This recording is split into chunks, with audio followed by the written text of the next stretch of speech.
Welcome to the Truth Podcast. I'm your host, Hany Rambod, and I have a very special guest all the way from Tampa Bay, Florida. We have the 2021 Arnold Classic champion, the 2021 New York Pro champion, Nick, the Mutant Walker. What's going on? What's up, brother? How are you? I'm good. How are you? Good. I would say not long time no see, but we saw each other a couple weeks ago. Yes, we did. Yes, at the Pittsburgh Pro. Yeah, that was good. Yes. Well, thank you for joining the podcast, and we get a chance to wrap a little bit. I know at the show we got to a few minutes to talk here and there, but it's always hectic at the shows with all the fans and all the people and you guys guest posing and everything else. But I guess I have to ask you right now, what have you guys been doing since then? I've seen you also train with. You have a new training partner there in Tampa. Yeah, Kamal, how's that been going? It's really good, man. For him being 51 years old, he trains really hard, and he's very high volume, which is not something I'm used to. So I've been scaling back his volume a little bit, increasing mine a little bit, while increasing his intensity a little bit more. So we find like a nice happy medium, and it's been working really well. So. That's great. And he just recently moved there, didn't he? Yeah, he moved, I think, the end of last year, maybe beginning of this year. And since then, I saw that you guys also did, I think it was legs with you and Derek as well, right? Yeah, we did. I did a video with Derek. We did legs. That was really good too. That was funny because I think he put you through an FSC7 workout. Yes, he did. Was that your first FSC7 workout ever? I think my first one that like someone knew how to do it. Yes. What does that mean? Somebody knew how to do it. Well, I felt like some people would like try and do it, and like I would do it, and then I feel like this doesn't feel right. There's something wrong here. So when me and Derek did it, I was like, yeah, this is brutal. Okay, so this is the first time someone actually walked you through the proper way of doing it. How to actually do it, and now I incorporate it quite often. So you're using my program. I got to send you some kind of bill or something, brother. I got to send you kind of. Do it on the leg press or leg extension, but yeah. You don't do it on the leg press or leg extension? I do. That's when I do it. Oh, that's when you're adding it because you're trying to get fuller through the legs. There you go. Yeah. What happened here? I'm back. Oh, there you go. It's like there was like a screeny view and it had a little flexing. So that's my. That's your what? That's my cover on my screen. It's me flexing always. You're always flexing. Oh, I know. That's awesome. So I want to talk a little bit about how you came up, because again, I don't know a lot of the story. I just know a little bits and pieces. I know where you turned pro, but I kind of want to have the listeners who don't know the backstory, because sometimes it's bits and pieces. You know, back in the day, we used to have the magazines, and the magazines used to be able to give you a little bit of the reference points of when you turned pro, or kind of what made you decide to go into bodybuilding. But I kind of want to walk people through that journey a little bit, because it's so personal, and I think it's so important because it tells people why and how you were triggered to be able to get to this size and be able to put all of this commitment into trying to be, Mr. Olympia. That's the ultimate goal. And so, you started training, I believe, around 13. Yeah. So, and what triggered you into getting into working out? Was it a sport, or was it something that you really wanted to go straight into bodybuilding, or was it something like myself where I wanted to just get stronger and bigger to play, American football? No. So I was always into sports, baseball, soccer, and football. But when I was a child, I was molested as a child. So growing up from that, I tended to isolate myself quite often. And training was more of the scapegoat for me to just kind of take my anger out and be alone. And honestly, I'm kind of, not now, but when I was younger, I was more of a sore loser. So being in a team sport and me being one of the better ones, if we lost, and I know it was because someone on the team wasn't that good, I didn't like that. That got on my nerves. So I steered away towards sports and focused more on just training and not even competing. I didn't even have any intention on competing. I just stopped playing sports because training released a lot of my anger, and it was, like I said, it was just an scapegoat for me. And then once I got out of high school, everyone told me I should try and do a show, go into a prep, whatever. So I did my first show when I was 17. I completely bombed it. It was awful. Worst prep of my life. Nick, I don't want to interrupt you. I'm sorry, but dude, you just kind of dropped a bomb on me because I didn't hear that situation. Was that something that you've shared with other people in the past? I've shared it on one of my YouTube channels. Okay. They're my personal one. I kept that inside for years. I mean, it happened when I was 12, actually. And I didn't come out and tell my mother and father until I was 17 or 16. I was a junior in high school. And the only reason why I even came out was because at the time, this happened in school, by the way. That's the fucked up part. Like a teacher or something? Yeah. Wow. That's the fucked up part. It was my art teacher at the time. So how I even decided to even come out was there was a student that went home and told his mother that this certain teacher was talking very inappropriately to him. And so it got all over the news and whatever else. And my mom at the time knew we were kind of friendly with each other. He was friendly with a lot of the students, and she knew I was one of them. So she would always ask me, has he ever said anything to you? Has he done anything to you? Yada, yada. And I lied, it's embarrassing to admit things like that around that age, So I was like, no. And I absolutely hate lying, period. But I hate lying to my mother, especially. So it was actually one day I was at the gym, and I just texted my mom, and I said to her, I said, don't tell anyone. And she said, well, don't tell anyone what? I said, just don't tell anyone. We'll talk later. And then at this time I wasn't driving yet. So she was like, I'm going to come pick you up from the gym. I said, no, let me finish my workout, please. And then we'll talk. So she's like, okay, fine. So I texted her when I was done. And and she picks me up. She would not move the car at all. She would not drive home from the gym until I told her what happened. And I couldn't even look at her because I don't think she was expecting me to say what I said. I think she was more so expecting to say things he would say, not the fact that I was actually molested. So I couldn't look at her and say, I literally just looked down and I was like, he molested me. And the car was completely silent. And I eventually just looked up, and the face that she had on her face, well, the expression that she had on her face was something that'll probably haunt me for the rest of my life, because you would think someone just killed her child, honestly. So, we got home from that, and, obviously my brother, my father, we all had they know now. So, I had to get investigated by the police, everything else. And it was tough. I mean, I know he's in jail. I actually don't know if he's out or not at this point, because I know he actually went to jail the day I did Teen Nationals against Cody Montgomery in 2013 or 14.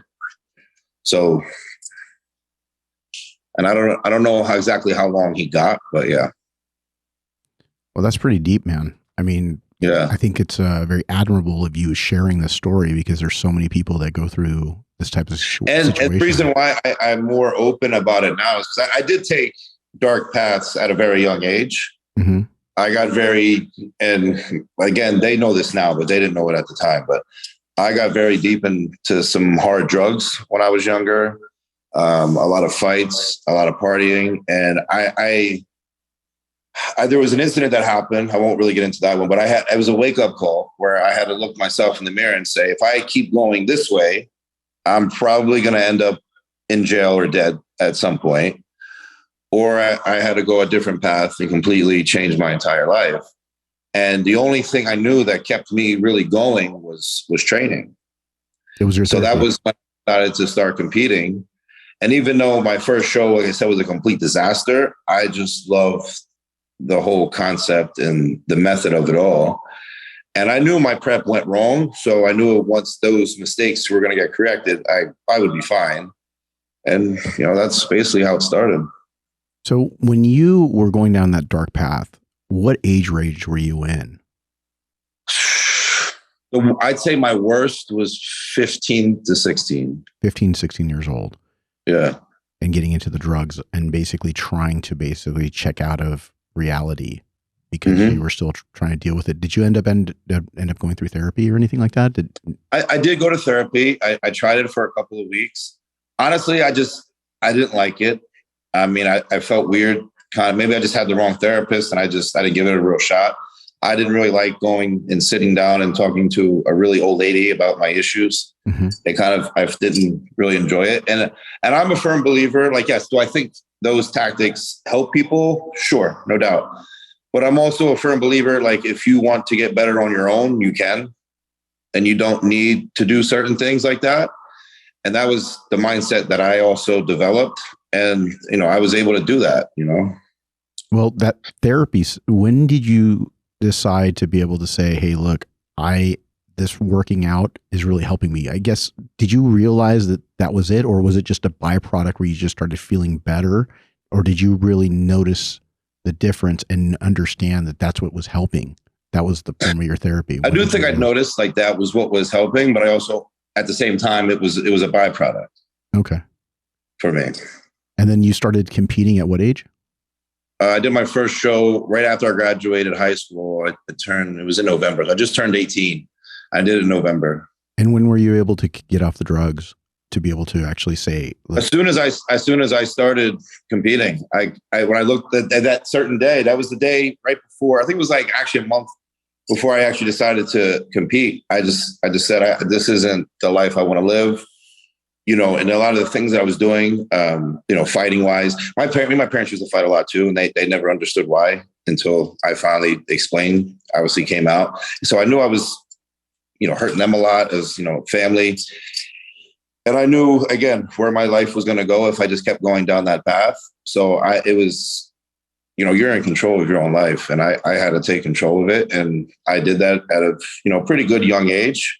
And I think because now I'm more open about it, I like to help people to a degree, not even if they went through what I went through, just if you are going through shit, there's ways to fix it if you really want to. And, that's just the way I try to promote it. Well, absolutely. And I think that that's a testament to being able to either find a lot of people when I was growing up had a lot of problems with drinking. And drugs were a thing, but I think the drinking was a bigger thing when I was growing up. And it was just more accessible. And people would end up finding the solution at the bottom of a vodka bottle versus trying to actually deal with it. And those around me who did pick up training were able to help get through the anxiety, burning off the anxiety. I've talked about it lots of times, where that can really help with overall just depression. And because of these dark places that might have happened, and obviously you've had a very specifically, harsh case of that. When you started competing, did you realize that you were doing it because you wanted to eventually become a pro bodybuilder, or was it something that you just wanted to kind of dabble in because you were enjoying working out so much that you wanted to just take it to a next level? My first show, it was just something I was dabbling in. And I wanted to see like if I actually liked it, if I enjoyed it. And I did. And then once I started prep for my second show, like the goal was for me to turn pro at some point. Like I knew like that is what I wanted with my life. And I believe the year that you did the teen, you're going against Cody, which was one of our guys, at the time. Working. Yes. And so, so I got to go back and look at the photos because I think I remember that year because he had won, I think that was his three-peat. That was his three-peat. Yeah. Yeah. That was his third one because I remember that now.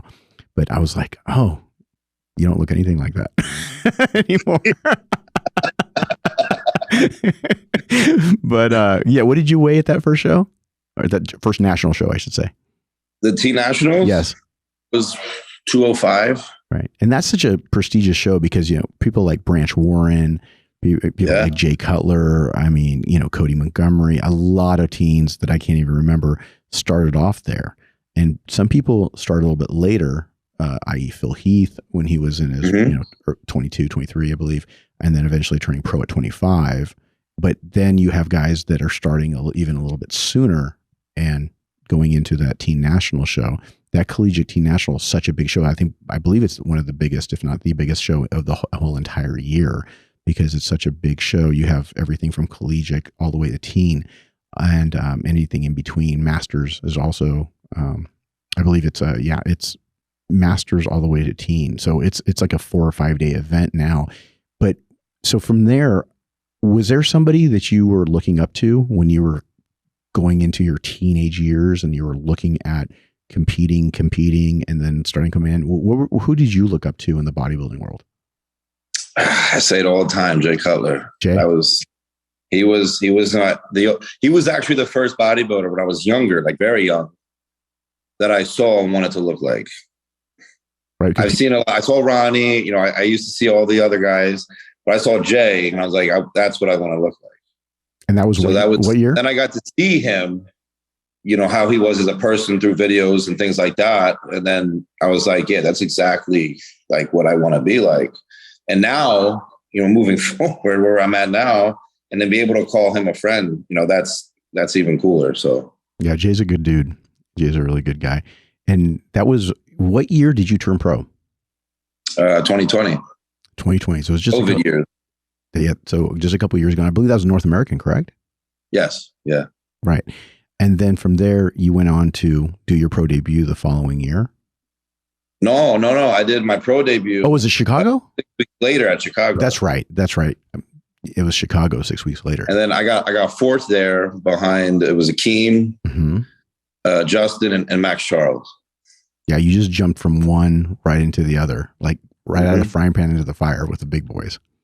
Yep. And it was, so let's talk about your progression, because if there is anything, it's obviously a very big progression. When you started competing, what was your weight? I started. So do you want like my the first my weight, what I weighed on stage at my first show? Sure. 157. You're 7 pounds heavier than me when I was competing. Yep. And you're a little bit taller than me. And it's one of those things. And now you're almost, I think at last time I heard you're on what, 292? Right. What I weigh right now? Yeah. 295. 295. So you must have had some sushi last night. 295. And then on your last show, which was the Olympia, what did you weigh? So I was 245 there, but at the Arnold, which I think was my best look out of all 3 looks of the year, I was 250. 250. Okay, so you felt like you came in a little bit light. Yeah, I think the Olympia look was great. I just think we were probably a little flat, and I do believe at that point my body was probably just overworked at that point from basically being in prep all year long. So. So I think the Arnold prep was probably my best prep as far as, you know, dryness, fullness, roundness, you know, and everything else. Well, when you started your journey, you were starting to add on weight. And when you ended up going from 150 some odd pounds all the way up to when you got your pro card, what was your weight when you at the North American? I want to say 235, maybe 235.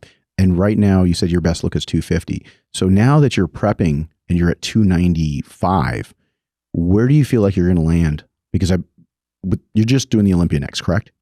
Yes. Yeah. Okay. So we're going to go into the Olympia. Where do you think you're going to want to land? What's your goal? I have a feeling, and because I do feel like my conditioning is pretty good at 295 right now. I would say 255, 260. 255, 260. So between a 5 to 10 pound gain, about 10 to 15 pounds over Olympia, but about 5 to 10 pounds over the Arnold look. Yeah. Okay. With just as good conditioning, if not better, correct? I'm hoping better. Yeah. Okay. And now you have also a new trainer. I got to meet him. Sounds like he's a good guy. Yes. And that is now that's kind of remote though, because I think he's up in Jersey. He's in New York right now. Yeah. Dom, correct? Dom, yeah. Dom seems like a really nice guy. I just got to meet him just for a few minutes in Pittsburgh. But with that, are you guys incorporating different strategies compared to what you were doing with Matt back in the day? Because I know you were working with Matt for a couple of years before that, correct? Yeah. Yeah. So I guess what's the major strategies? Because everybody everybody who asks me, and I'm just kind of giving it a little bit of point of reference, people want to know, what do you feel is different when you start, when you go from one trainer to another? And if you can kind of just give that, because Matt took you far, but now there's going to be some differences, right?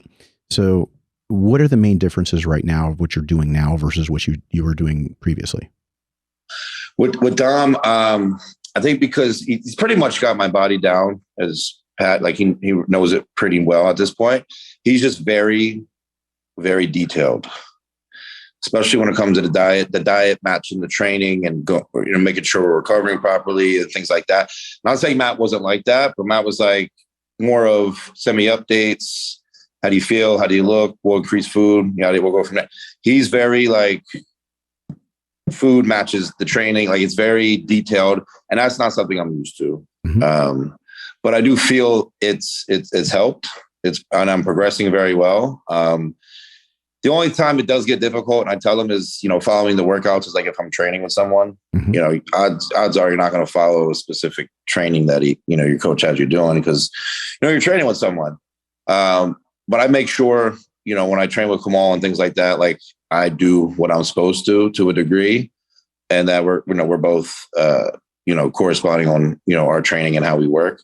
And Dom's been cool with that. I've told him that. He's like, as long as, you're progressing and everything's going well, it's fine. So yeah, I mean, there's nothing like there's not like a dramatic big difference between the two. I would just say Dom's just a little more detailed and like just really pays attention overall. And do you feel like is the food different? Because I would really love everybody to hear what your average, what did you eat yesterday? Can you give us a little bit of that? Because people like specifics. When you get up in the morning right now in the off season, where are you? Are you in the middle of a clean bulk? Are you in the middle of a bridge? What are you doing right now in between training programs and in between just goals? So actually right now we are going to start a little bridge recomp phase. Okay. For a good 6 weeks or so before we start prep for the Olympia. Diet hasn't changed yet. But like right now I get up in the morning, I do like 20 minutes of cardio.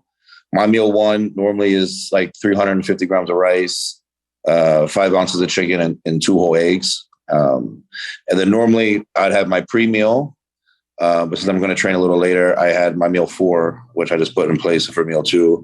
And that was 7 ounces of ground beef with 300 grams of rice. And then after this, I'll have my pre-meal, which is 350 grams of rice, a banana, almond butter, 7 ounces of chicken. And then post, I'll pretty much not do the same thing, but have 7 ounces of chicken, 320 grams of rice, and 100 grams of pineapple. And then my meal 5 would be 7 ounces of chicken, 12 grams of mac oil, I think like 280 grams of rice. And then meal 6, I would do, again, 5 ounces of chicken, 2 whole eggs, and then like 180 grams of rice. So your protein's not too high. It's nothing crazy. It's no, honestly. Oh, I do have a protein shake post workout too. Okay. But for me personally, I have found that more moderate protein works best for me, especially with higher carbs. As far as digestion goes, and I have to pay very close attention to that, obviously, because of my waist. And my main goal is to keep it very tight under control. So I noticed that actually working with Matt. So when we prepped for North Americans, mm-hmm. I was doing like 8 to 9 ounces maybe. And I said to him, let's lower it and see what happens. I said, 'cause I don't think I'll lose muscle at all, but it might help with my stomach. So he said, okay, let's. At that time, I didn't do a protein shake with Matt. It was just 6 straight meals. So we just did 7 ounces of protein for every meal. And it was fine. And we honestly stayed with that, for the rest of the time we were together. So you wouldn't go up or down depending on. No, it was just 7. 7. So even if you're going low carbs, it was just 7 ounces. 7. Yep. Okay. Yeah. So just for those listeners, Nick has got his body down. I obviously have different philosophies. People are always asking me, what do I believe in? I like to be able to adjust my carbs with my proteins and my ratios. So I do like to go a little higher when I do drop, especially when it comes to calories. But when you drop, you said you go down as low as 100, 150 grams of carbs? Yeah. Are you dragging ass at that point? Huh? Are you dragging ass at that point? Are you like, yes. And you're doing how much cardio during prep? We got up, I think we got up to about an hour fasted, but that wasn't for a long period of time. Okay. Like the steady that we were was like 40 for the most part. And that's an hour fasted first thing in the morning. And then what are you doing? Are you doing treadmill, step mill? Are you doing elliptical? What kinds of cardio do you actually ride the bike. I prefer bike. You wear a helmet? You ride a bike? Sometimes. strap on. Got my feet.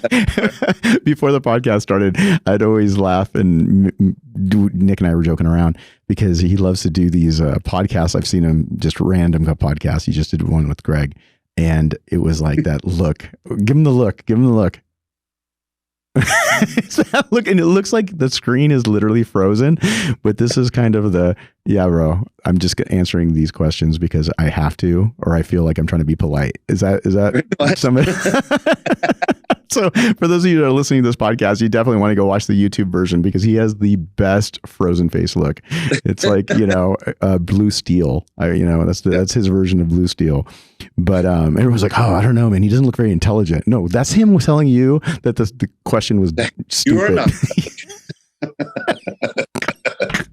You're killing me. No, you're not intelligent. This is my way of just telling you you're not intelligent, but I'm not going to say anything. I'm going to show you with my face. I'm just going to let you stare at this face and keep talking. You're so good at that face. Let's go back a little bit and let's talk about the guest posing, because I think the big thing was, and I can only imagine, you probably wanted to get next to Big Ramy. And that's, he's the current, two-time Mr. Olympia champion. And there's a lot of speculation about how you felt about your placing with the Olympia, which we'll get to as well. But when it came to the guest posing, when you heard that Big Ramy didn't show up, I mean, what was your thought process in that whole weekend? I'd love to hear about that because it was such a buzz-filled weekend. I mean, yeah, I was a little disappointed. I thought that would have been, especially us being both in the off season, I think that would have been a really good time to see how we stacked really against each other, and in hopes he's training and I'm training hard. And I think that would have gave people, a good hype for the Olympia as well. But I mean, I was a little disappointed. I thought it would have been really cool to stand next to him and being able to just kind of also have fun on stage and not have it so serious, but at the same time, let people see like what's going to come for the Olympia, but it happens.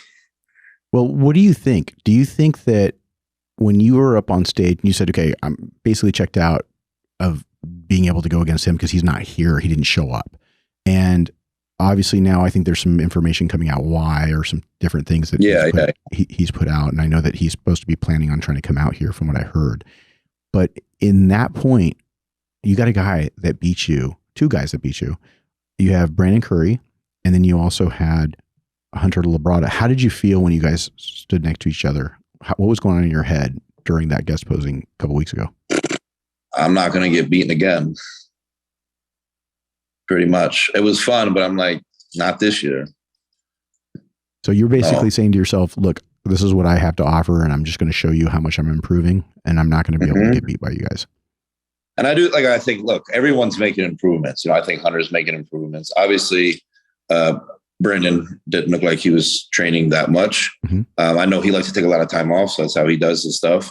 But I know I made quite the improvements and made them quickly. And we still have a very long time to the Olympia. So I'm only going to make more as soon as we get into prep. And the thing is that no one really understands. And I don't even know if you know this, but I haven't had an off season. And because you got to think, and I started prep for North Americans in like March of 2020. Right. And then I went 6 weeks later, I went right into the Chicago. And then 2 months after that, I started prep for New York. And then I had like a little 6 week break again before we started prep for the Arnold. And then 2 weeks later was the Olympia. So since I've turned pro, I've not had an off season. So this is your first off season since turning pro. and everything has just been back to back to back shows. Yeah. And then even the little improvements I've made from turning pro to even a little bit from Chicago to New York to the Arnold with barely any off season. And now I just I'm having over a year to improve. And in my mind, it's going to be crazy.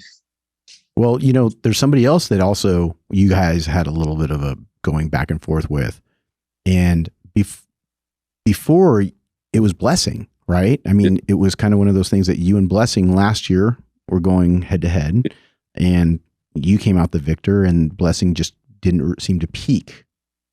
Yeah.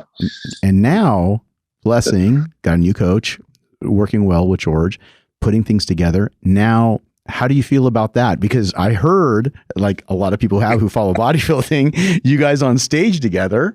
And honestly, like there are some really, you know, bullshit rivalries out there.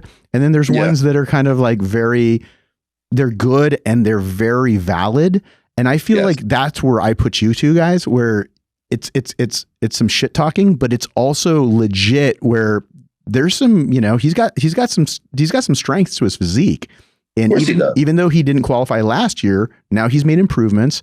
So Blessing versus you, what did you say on stage? Because I saw you guys mouthing some things back and forth and not everybody was able to hear. So when you saw him and he won, you know, kind of the stuff that was off the mic, what did you guys say to each other? Oh, it was just more so, you know, I was trying to be polite, you know, good job, congrats. And he's just like, where's the microphone? I need the microphone. And I already know he was getting Wait. That was a little bit of a Blessing-esque move. So tell me how Blessing would say it. Hold on, let me put my Blessing face on. He'd be like, give me the mic, man. I need the mic.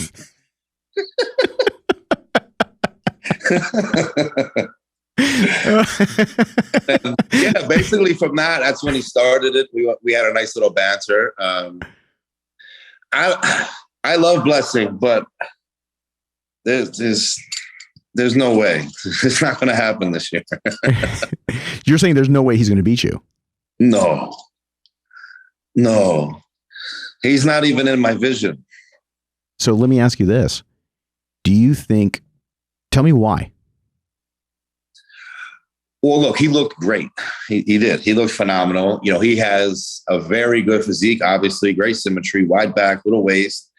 But I don't think his legs are going to be where they need to be by the Olympia.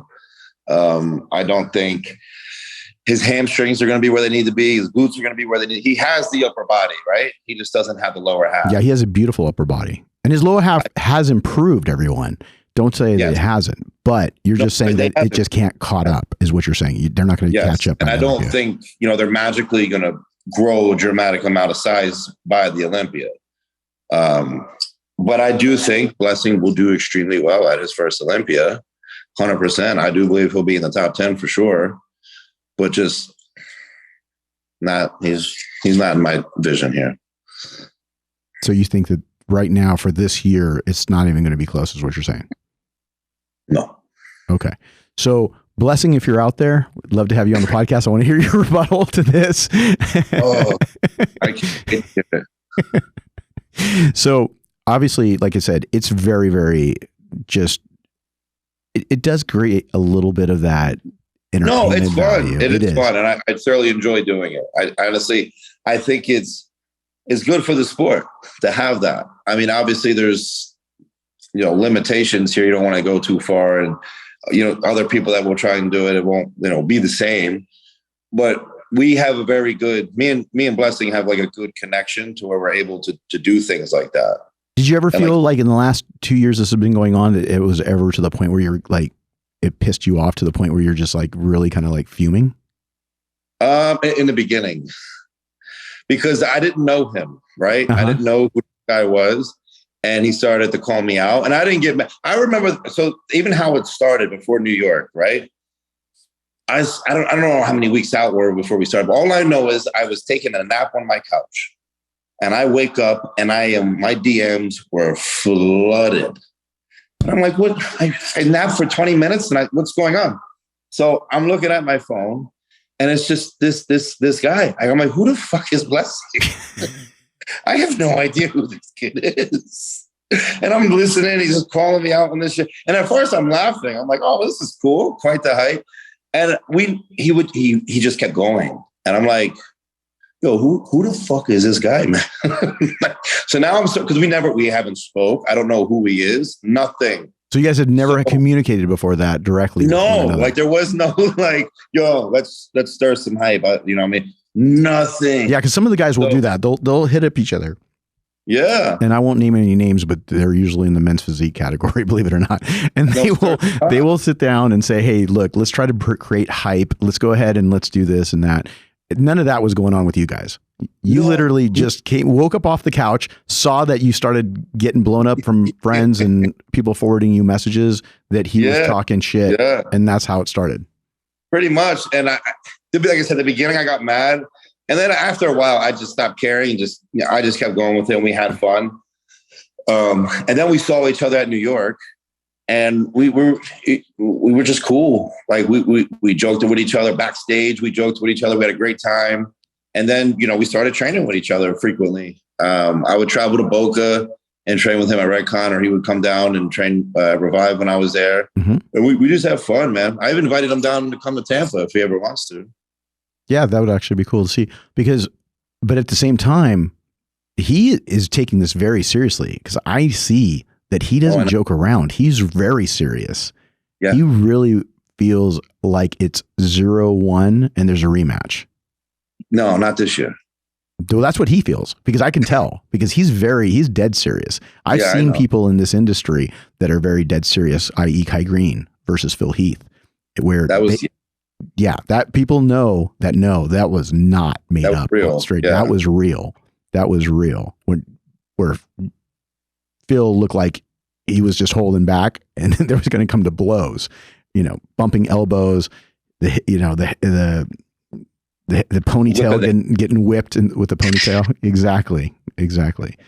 So if Blessing comes out with a ponytail and he tries to whip you with a ponytail, I got some pointers for you. But but at the end of the day, yeah, he's very serious about being able to do that. Do you see that? I know that you and Hunter, how close are you guys? We're good friends. I love Hunter. There's no problem. I actually wish he would be a little more open so we could stir hype a little bit.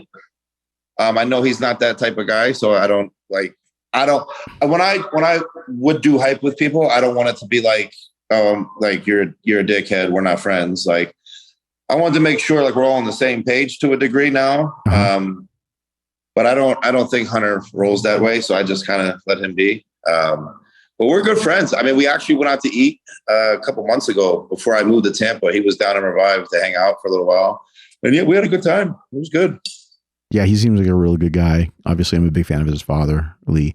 And it's one of those things where I do like the camaraderie that I've seen lately, where you guys have been doing stuff with you, with Blessing, stuff you've done in the past, outside of this head-to-head going into this Olympia, but also with the situation with you now being closer to Derek and you guys are living in proximity to one another and you seen him on that stage as well. I'd love to get your opinion on that. What did you feel when he got up on stage or you guys were backstage pumping up because he kind of got thrown in the mix with you guys with Big Rammy not being there for the Pittsburgh. How did that feel and what did you think of that situation in regards to what he honestly, I see Derek almost every day, right? So I know Derek's big. I know that. It wasn't until I saw pictures to where I was like, oh shit, Derek's big. I'm like, oh no. So yeah, so when you were backstage, it looked like you guys were still in the gym, right? I mean, it was kind of because I see him every day. I thought, it was just I didn't really pay. Like I said, I know he's big, but it wasn't until I actually saw pictures of all of us, and I was like, uh-oh. Do you think that he's got a shot if he decides to go open? If it's something that he decides to go, because obviously he's still on the fence about it, stuff that we're talking about, and in my personal opinion, if perhaps he did go into the Open this year, I could see him being in the top 5 for sure. Without a doubt. So you think he can mix it up with you guys? Mm-hmm. I think him, I don't know his weight obviously at the moment, but him at a good 225, 230, that's dangerous. That's really fucking dangerous for everyone. Not 250, literally. Not 250 on stage like some of the other guys think that he should be. He was 260 on stage during the guest posing. All he needs to do is, come down to 250 and shred it, and he's going to be able to win. And I'm like, 250 and shredded. That was Phil Heath at a higher, height. Yeah. So I think him, probably like 230, dry out to 225, whatever you guys' methods are, and he's. Yeah, I think he'll make. Yeah, it's one of those things that we're going to have to make that decision pretty soon because he is very, very focused, wanting to really improve. He tells me every day, and I'll tell you this, he tells me he'll do whatever you tell him to do, but I know he wants to be in the Open. Yeah, I do know he wants to be in the Open. And I think that it's getting to the point where we're going to have to make a decision pretty soon here. But at the end of the day, there's different routes to that. And of course, the ultimate goal is to do one more 212 was the ultimate goal, and then be able to move in. But now with his weight, he's causing me a lot of problems. And that was one thing I always tell him, like he's big, but he's lean. Yeah. He's not just big, So it's like, and I know he struggled last year. So it's, what is this year going to be like? Yeah, it's going to be even tougher for sure. Exactly. It's going to be even tougher for sure. But yeah, being on stage with somebody and understanding, or being in the gym with somebody, you see a different type of physique until you get under the lights, you get a pump, and it can make, there's guys, gym bodies, and no offense to Dennis James, but because Dennis and I are friends and good friends, it's one of those things where Dennis always looked like Mr. Olympia in the gym. You see him in the gym. Then when you turn around and he would come up on stage, he just wouldn't have that same look. But then you have other athletes that are the opposite. They go, oh, you look good in the gym, but then you get up on stage and you're like, huh? Yeah, you get that rounder, bubblier look, and then it's much more impressive by the time that happens. So it is quite a bit of difference. But we haven't talked about Hany. Let's talk a little bit about Hany, because obviously Hany was up in there in the top 5, last year. And he's very dangerous at any show. And obviously I'm a bit biased because of the fact that I've been working with him and he's one of my athletes. But what do you feel about Hany? Tell me, Hany, when we were backstage, right, when he has a shirt on, I didn't think much of it, I'll be honest. I was like, he's all right. And then he took his shirt off and starts pumping up. And I'm like, fuck, man. I'm like, are you shitting me? He was probably the most conditioned guy. I honestly think out of the most conditioned, I would say he was the most. And I was second as far as conditioning goes. But just the way he just looked, I'm like, I honestly said this already. I wouldn't have been upset if he won the show. Yeah. Yeah. Because Hany, yes, obviously he's smaller than all of us a little, but he's conditioned. He's proportioned. He has great lines. Like there's no missing points to him. Yeah. So yeah, I think he's very complete, and I think that the conditioning is what carries him with that graininess that he has from many, many years of training, very many, many years of competing. It's a seasoned look. With you guys, you and Derek and some of these guys, that takes a little bit of time, because you're what, 28 now? 27. I'm sorry, I'm trying to age you. You're like, give me that year back, bro. Give me that year back. So you're 27 years old. You're super young, and this muscle that you've just put on is super new. And a lot of it has just been here for the last couple of years. So it does take time to kind of get that grainier and grainier look. Yeah, the mature look. Exactly. So that continues, and you start to peak in your 30s. So you got a ways to go with that.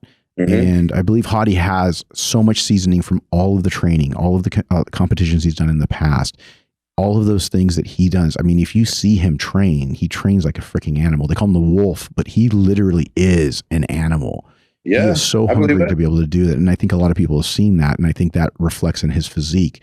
But in the guys that were not in the top 5, who else do you see coming up right now that could possibly be, that's either new, that hasn't competed in the Olympia, but are qualified or could possibly be qualified, or people that were not quite in the top 5, but you feel that could really make some moves up there? Because this is something where I like to get people's opinions, because everybody has different opinions, especially when you talked about somebody like yourself who's actually been on the stage, and you're very open about your opinion and you don't tend to hold back.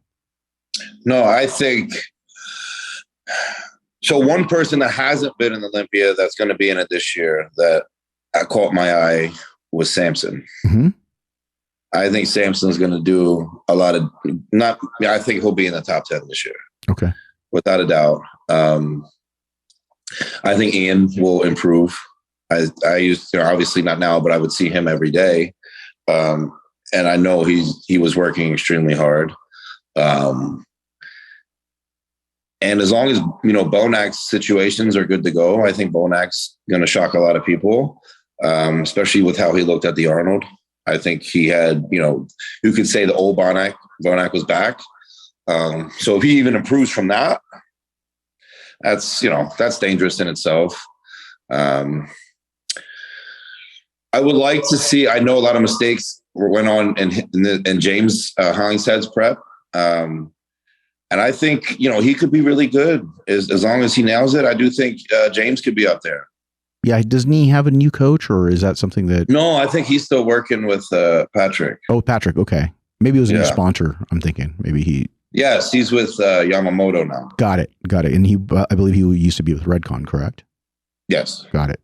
And at that point now, I say the same thing. I think James is somebody who is just waiting, kind of like a Blessing situation where I think, you saw a Blessing that could have dialed it in. So now he just needs to find the right formula. Now, it doesn't mean he has to change coaches. It just means that they have to try to learn his body and be able to kind of get that body dialed in properly. Yep. Because for as much as we know, it could have been what I like to call the F-up fairy. Could have just became in the night before, 2 days before, because sometimes sprinkling that secret sauce on the last couple of days, whether it's water manipulation, cutting it too soon, not cutting it out far enough, or same thing with sodium manipulation.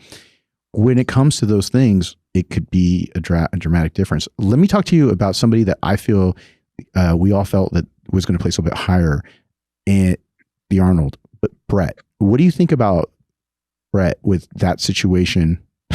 Look on your face with him, because I mean, he definitely is putting on some massive amount of size. Yeah. I just think that might have been a peak issue. Honestly, I don't know if I think they did talk about it. I think they maybe try to feed him too much to give him more of a fuller look. Okay. But I think Brett looks better, not flat by any means, but he needs to be conditioned. He needs to be hard. He needs to be grainy and somehow have that fullness as well. But I don't, like I said, I don't know exactly what they did, but I think they try to push the food a little too hard on him. And then he came in a little watery. I think his stomach was a little bit extended as well, and it was hard for him to control it. And I mean, I think if he came in with more of the look he had at Chicago, when he lost to Hunter, I think he would have probably placed higher. So you just feel like they possibly just spilled a bit. Yeah. I mean, there's also people saying he's packing on muscle too fast, and it's going to, ruin his lines or whatever. But, they said that about me. I was going to say, they could have said the same thing about you. I remember when I did USA's 2019, they told me I was tapped out at that point. And, that's why I don't like to say that about people, because you never know. It could have been literally the final week that just went wrong. Right. But I think Brett can be great. I think Brett can be really good. I just think because he has a tight waist the way he does, I don't think overeating him is the right direction to go.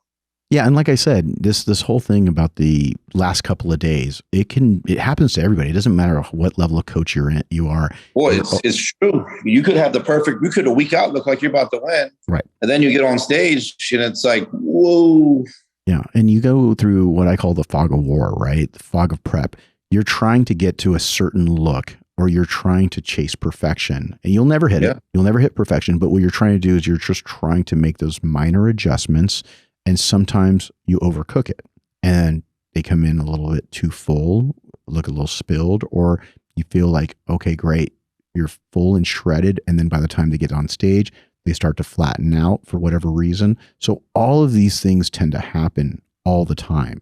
So you have to turn around and learn from the situation what you did, whether it was a carb issue, whether it was a fats issue, whether it was a sodium issue, whether it was a hydration issue. And then you got to turn around and be able to take those notes and say, okay, whether they're mental or physical, take those notes and be able to learn from them. So that's really what it comes down to, especially at the elite level. It's really difficult to be able to recreate things by using the same exact variables. You can't do it. You can't turn around and say, exactly. Yeah. Every prep is different, and your physique and your biochemistry is different. So where your body is at that particular point, you can't say, hey, I looked my best in 2019 at this show. I'm going to go back and do that exact same thing over again. But it happens all the time. I am at trade shows. I'm at events. I'm at bodybuilding shows. And people will come up to me and go, you know what? I looked my best here at this show. I'm going to go back to doing that. And I said, okay, fundamentally, you can do some similar things. Yeah. But at the end, if you try to do that, your metabolism can be different. You have a completely different metabolism. Your metabolism can be much, much faster. So as you are progressing, you have to learn what your body is trying to do. And if you're trying to manipulate water, carbohydrates, dryness versus fullness, those are things that you have to take in consideration of where your body is now versus where it was when you were 10 pounds lighter, or if you were coming off of a double prep, or if your body was tired, or any of those things, because your body creates windows, and these windows are, for lack of a better term, they're opportunities. And if you don't feed at certain moments, you're going to start to go backwards. So I've had it before with my athletes where I found out that they didn't eat when they were supposed to eat. And then they go, I don't know what happened. Well, because you underate, because you didn't add in during those windows. And those windows are so important. And I talk about them more and more during my seminars, where if you don't create opportunities or maximize those opportunities, what you're going to do is you're going to stay the same or even go a little bit backwards, because your body won't progress and break those plateaus. So you have to figure that out, and you can't make up or extend windows with PEDs or doing extra cardio or any of those things. A lot of them are diet related. Now, there are little things you can do to help maximize that. But again, I can go on and on about it, but I won't bore you, anybody here listening to this. But what needs to happen is that people really need to learn about when those opportunities were, go back and be able to say, okay, now that I'm going into this prep, what did I learn? And how did I possibly spill over or became flat because I, cut my sodium too soon, cut my water too soon. So those are the things that I think that a lot of people need to listen to and understand as they go through and understand their body if they're prepping. It doesn't matter if you're getting ready for a bodybuilding show or if you're getting ready for a photo shoot and you aren't really trying to peak. Anytime you're trying to peak, those are the things that you have to learn as you start to progress through your career. Yeah, of course. Yeah. So again, going into this thing right now, are you worried about any particular person when you're getting ready on, for the show right now? Or is it something that your mentality is, I'm just kind of fixated on myself? Or do you like to kind of use that for fuel? Because everybody motivates differently. And I'm very curious, because I always try to link in with my athletes to really understand their psyche. So where is your psyche with that? Is that something that you really motivate yourself by creating those like mental rivalries, or what do you do? I do that a lot. Yeah. Like I know how to motivate myself, but I also create scenarios in my head when I'm in prep, like every day, whether it's, I have one with Hany, or I have one with Ramy, or one with Hunter. Any of the top four that beat me, I create little, situations in my head, and it'll just boop. And when you say you're creating the situations, are you thinking to yourself, hey, I'm competing against this guy in the gym, he's training like this? Or is it more of like pose for No, powers? I look at it as we're both on stage and we're posing down in front of, you know, the judges. And we're like, not, I don't want to say going to war, but like we're battling out as hard as we can. And within the training session, you have to train hard to present that on stage. So that's where I use it. Well, you know, I think that that's a great way of being able to sum up motivation, because everybody goes through those tired moments, and some people don't realize how to, or they don't have those coping mechanisms of how to be able to get through that. So they just kind of, especially I would say amateur people who don't make their living doing this. When it comes to pros, this is how you get paid, right? Everyone's going for a $400,000 first place trophy. The Olympia trophy, the $400,000 check, bigger endorsement deals, all of those things that are tied to winning. But do you see yourself as one of those that you kind of have to like lock down when you get ready for the show and you have to block people out? Or do you feel like you're similar to what you are now in the off season? Because you're very jovial, you're very, you know, kind of like upbeat. Or do you feel like you have to kind of like shut that down? I'm like this in like the beginning of prep. And then once I hit a certain mark, I lock down completely. And I'm no longer the funny, happy-go-lucky Nick anymore. And it's like the complete dickhead comes out, and we're going to town now. You know, it's strictly gym. That's all I care about. Anything on the outside, you cause me stress, you no longer exist to me for the rest of the prep. And that's just the way it is. So you basically just push those people outside because that's not on your frequency. Yeah. That's great, because I think that's 100%. I believe in that, because otherwise it creates a lot of noise that you don't need to deal with.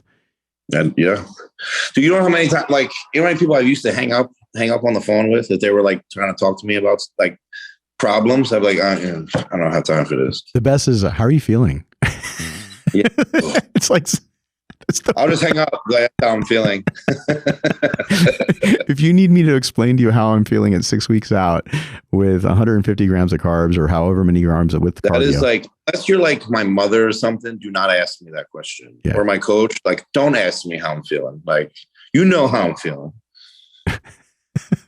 Let me ask you this. Let's talk a little bit about diet, because I wanted to go back to that. Are you doing functional cheat meals? Are you doing structured cheat meals? Because some of the questions I've gotten for a lot of pros is, what do these pros do for their cheat meals? Are you doing cheat meals on the regular, or are you doing them just doing a meal? Are you doing a full day? Talk a little bit about what Nick does. No, honestly, I don't.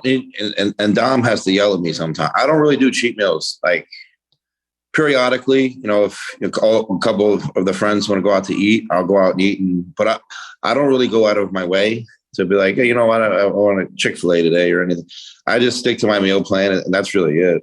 Like, unless you know, I have to travel, you know, I will go out to eat and have fun and do all that. But like when I'm home, I'm pretty much structured the whole time. So, you know, we used to take Jay to In-N-Out Burger, right? Yeah, I've seen the videos.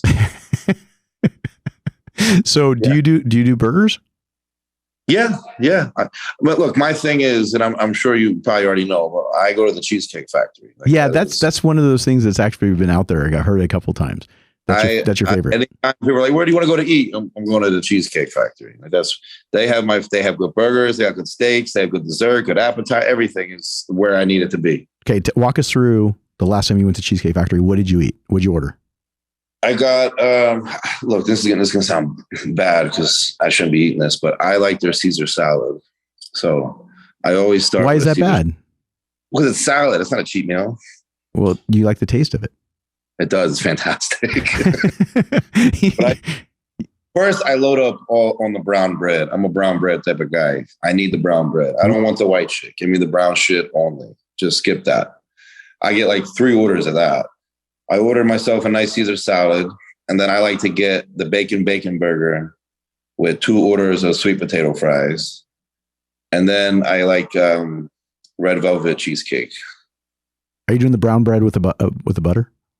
No, I'm not a butter guy. I'll be honest. I can just eat that shit regular.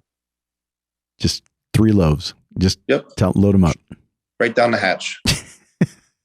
And then what kind of cheesecake? Red velvet. Oh, is that the only one? That's my favorite. Yeah. And if I'm feeling kind of plain, I like to just get the, banana cheesecake or something simple. Yeah. I'm a banana guy. I like banana cheesecake.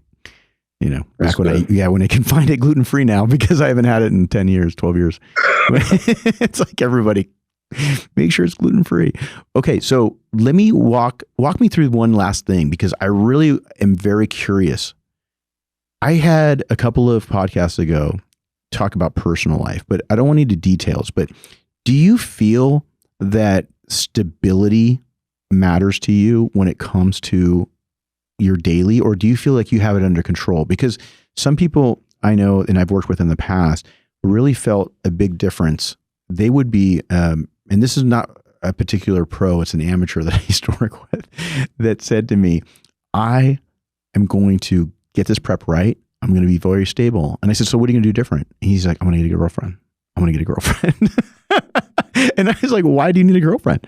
And he said, that can instability sometimes. Well, it can, depending on who you choose. But yes, but you see a lot of these people that are successful that have that. But you're one of those few that are single.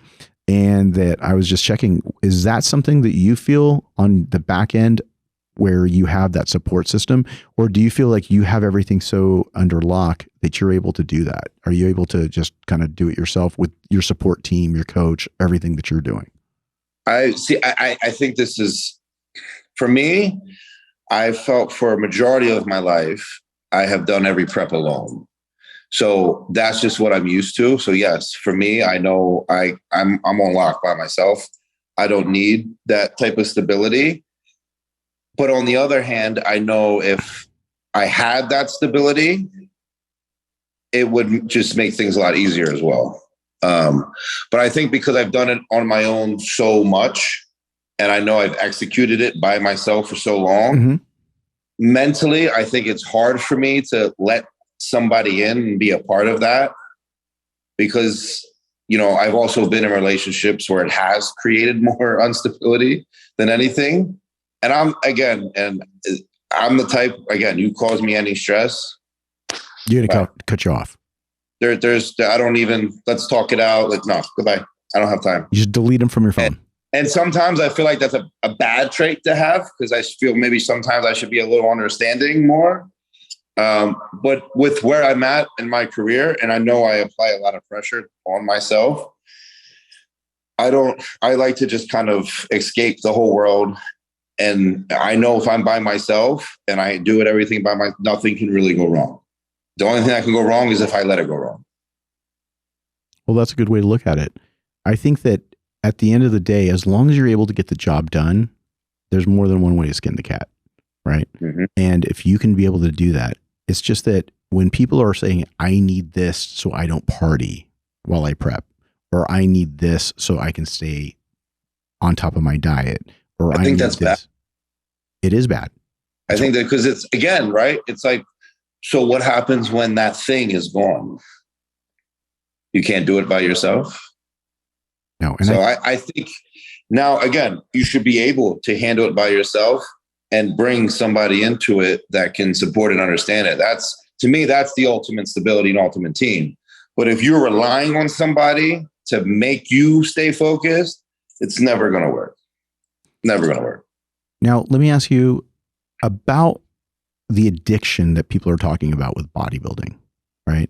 They go, hey, could it be, do you think that it's more of the physical aspect of the addiction, or do you feel like it's more of the hormonal aspect that people get triggered into this? I'm going to say both. I'll definitely say both. I think, well, physical, if you're referring to looks. No, I'm talking about like being able to go through and train to get the anxiety out versus some people go, hey, look, I went and did a shot of test and I got to go into the gym because it makes me feel like, gives me that functional high, that androgen high that people are starting to talk a little bit more about, and saying that it could be possibly addictive. Well, I think it both plays a role.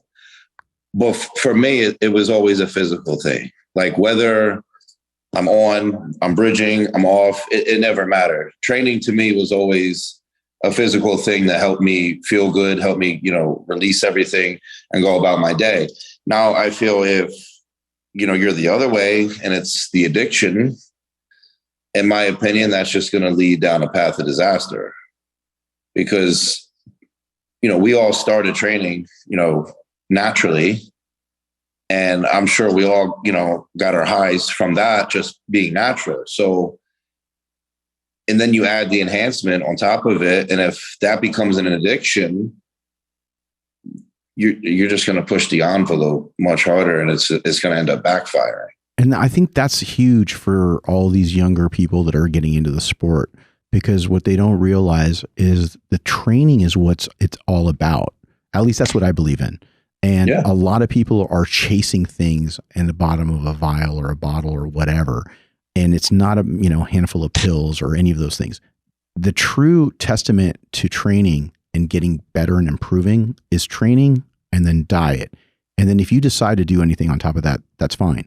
But even at the situation that you're in, I feel that you've kind of gotten a little bit of a bad rap because people said, hey, look, these people don't take care of themselves. Look at Nick Walker because he's got some varicose veins, or he's got this, or he's got that, or look at all the size he put on, because everybody wants to point the finger to that.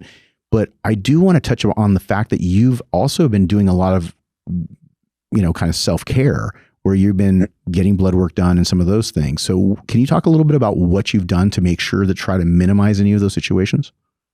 Well, yeah. So, first, let me talk about my varicose veins. I have had them checked. Okay. And there's nothing wrong with them. And I was told as long as there's nothing wrong with them, there's no need to do anything to them, because sometimes if you get rid of them, they can sometimes come back even worse. So as long as they're fine, they're not giving me any issues, there's no reason to touch them. So I'll clear that part up. But as far as the other stuff, I believe I like to get blood work done after a show. I like to get blood work done even before I go into a prep to make sure everything's good. And I think, me getting my EKG check, my echo done, my calcium score checked, I think that's very important to get done. I would say every 6 months to a year, just to make sure everything's good. What is the ideal of that? It's like, you don't have to do it as frequent, but I feel as bodybuilders, getting those 3 tests done a little more frequently is just more important because of what we do. But I'm also a fan of getting blood work done, I'd say every 4 months. Like I said, after, you have a cycle, after a show, whatever the case is, before you start, just to make sure everything's aligned and you're good to go. Especially with all the deaths, that are happening, it's very important, especially still being young, that my health is in check every time. Because as much as I love this sport, as much as, I'll go all in for this sport, I want to win. I don't want to die. I have a life to live. I know I have a life after bodybuilding. And again, I know at some point I'm going to get married. I might even have a kid. But beside that, there's life after bodybuilding that I want to explore. And that's a lot of things. That's another shit I get for, because people ask me all the time why I don't, quote unquote, enjoy life right now. And my reasoning is because I know bodybuilding is not a longevity sport. I could be done by the time I'm 33. I could be done maybe when I'm 40, depending where my life is. You really don't know.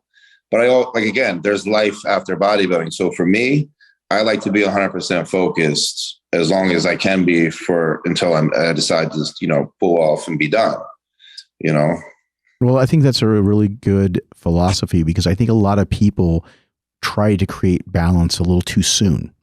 And if you try to create balance too soon, you end up creating reasons and excuses for you not to work hard. And I feel that you're not going to go on vacation for the first couple of years that you open up a business. And I haven't been on a vacation since I started competing. Because I don't, maybe I should, after competing at the Olympia for a week, sure, I think that's okay. But I train after the Olympia, on Sunday, I'm back in the gym still, whether it's, just getting a quick little pump or whatever the case is. For me, it just helps me feel good. If I take a vacation, I just feel like my schedule's out of whack. I'm losing focus, and it just messes with me too much. You feel like you might be just feeling guilty? Yeah. Yeah. Even like after a show, I love to eat. I'll eat like an asshole after a show. Even, the day after I will. But Monday, I'm back on a diet and I'm good to go. How many pounds you put on? After the Olympia, probably from Friday to Monday Saturday to Monday. I think it was like 15 pounds. That's not too bad. No, 15 pounds isn't too bad at all. No, because but see, the thing is, like, I know how to, like, I eat, but I also know when to stop, kind of eat again and stop. So, and like I said, I eat like an asshole, but I don't like gorge myself to where like I'm throwing up neither. But yeah, I like to enjoy after the show. And then I go back on a solid, back on plan. For me, like the what do they call it? The taste, whatever, the cravings, they fade really fast for me. Like I don't. It sounds to me like I get a little something sweet in my mouth. I'm fine. Yeah, you're mentally now satisfied, and now you're like, okay, just give me a muffin, and I'm good. I'm good. Yeah, but the hunger is basically what's really cool because you're very hungry in terms of just wanting to go to that next level. And yeah, and again, so I guess that's where I get shit because some people are like, maybe you should, relax a little bit. I'm like, I'm gonna have plenty of time in my life to relax. It's pedal to the metal until I'm done. Well, you're by the beach. You don't go to the beach? No, I actually don't like sand. And they say don't take sand to the beach. You don't even like sand. If I go, I'm the type of guy that wears shoes to the beach. I don't want my feet to get all. I don't like the feeling of sand in my toes. And then you leave the beach and you get like that icky feeling. I don't like it. You're like, I could get a meal in and go to the gym. Yeah, I'm like, I'm out of here. I'm not doing this. Well, but the good thing is that about yourself. So when you do this type of thing, that you're also improving, and you don't want to end up skipping a step because if you do, you feel like you're maybe slowing down, right? Mm-hmm. Yeah, yeah, and these are all things that really, honestly, make a champion. I mean, Jay Cutler, same thing. Ronnie Coleman, same thing. A lot of people that were in that same mindset who became legends in this industry about being able to do that. As long as you're able to keep your health under check, because we all want to see you healthy and have a long career. I mean, I'm the first to be able to say that. I'm a fan. I love the fact that we joke around. I think we have a very similar sense of humor. Yeah, when we joke around about stuff, and so it's always a pleasure. But again, I mean, I really appreciate you taking the time, coming on the podcast, being able to shoot the shit a little bit, talk a little bit about the different nuances when it comes to the rivalries and all of those things. And I didn't want to bore anybody with training stuff because at the end of the day, you've done plenty of podcasts talking about sets and reps and stuff like that. But, at the end of the day, in the past, guys, in summary about the training, I'm going to summarize things. In the past, he was doing HIIT, and then now he's doing a volume/HIIT combination.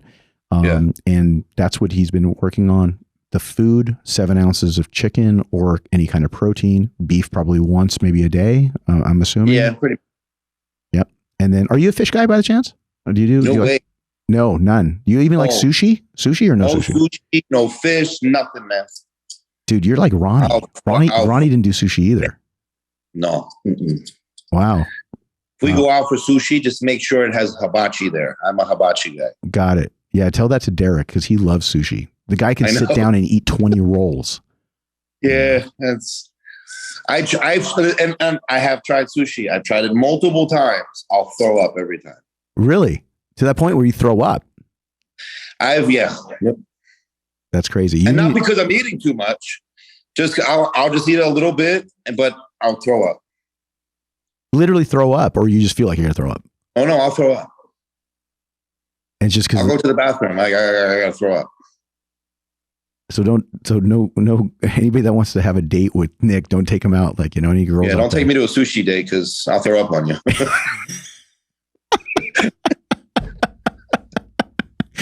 I could totally see you doing that too. Because I feel bad. I'm like, well, I'm not going to say I don't like it. They were trying to be thoughtful, so I'll fake it, and then be like, well, Ah.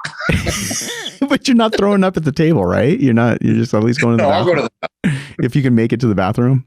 That's another thing. Like if someone's in like mid convo and I'm like, oh shit, it's bubbling. I feel bad being like, hold that thought. I gotta go throw up. You know what I mean? Would you tell the girl you're throwing up? No, I would just I gotta pee. I'll be right back. Out of your mouth. Just wow. Pop some gum real quick. Make sure my breath don't stink. I'm good to go. Wow. That's amazing. Yeah. I think you would do better off at barbecue. So when you get out to Texas, I love barbecue. I'm a barbecue guy. Yeah. Well, we have lots of barbecue here in Texas, man. So next time you're in town, we definitely got to take you to barbecue. I'm down. We'll plan that out. Absolutely. Absolutely. And tell Fuad, we got to still do the podcast, man. We've been talking about it forever. We got to, I'll tell him later. I'll text him. Yeah. Well, again, thank you. And also I just want you to give you a shout out to your sponsor. I mean, Hostel, Fuad's been doing a great job promoting the brand, promoting bodybuilding. So I definitely want to give a shout out to him. Yeah, he's really cool to work with. I thoroughly enjoy being part of this brand. I think it's more my niche as far as being with like a bodybuilding brand. And he's got great people on the team. So I feel like this is a good place for me right now. Yeah. And he has an amazing woman by his side. Summer. Yeah. I've known her for a very long time. And she's definitely his rock, because I've seen what she's done. Just even with other companies she's worked for before they started Hostel. And again, good people. Of course. Absolutely. Yeah. So again, thank you for all the people that are listening here. If you do like this podcast, please make sure you share it. Make sure you subscribe, turn on your notifications, and also let me know what kinds of questions you'd like for follow-up, because we got to do a follow-up for sure. We could definitely want to do yeah, of course. Yep. We'll do a follow-up for sure. And if there's any other rivalries that you guys want to see us want me to talk about in future episodes, let me know. And I would definitely get your direction and be able to take the podcast wherever you guys would like me to. So again, Hany Rambod, Nick Walker, and that's the truth.